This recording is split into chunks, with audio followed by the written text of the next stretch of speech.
What's going on, everybody? Welcome back to the channel. So, breaking news. There has been a report of an explosion at the Sauer ammunition factory in Jacksonville, Arkansas. Thankfully, there are no reported injuries or fatalities at all, so everybody's okay. That's a good thing. But when I saw the news report on YouTube, and if I can find it, I'll link it down below.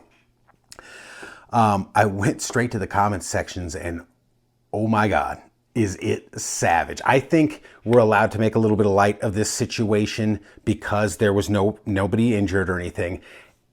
And I think it's because is the universe or karma maybe trying to teach SIG a lesson on how they are conducting their business? Maybe, I don't know. What do you think down below? But I saw the news report, and again, if I could find it, I'll put it down below. Go straight to the comment section. It is savage. Somebody said, like, what, did somebody knock over a whole rack of 320s?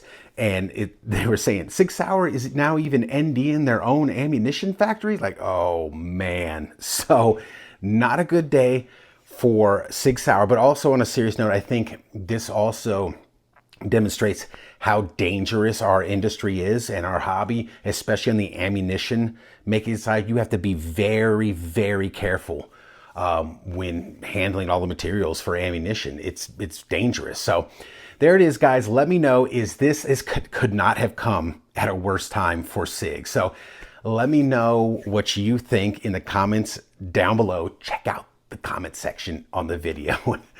Thanks for watching, and we will see you next time.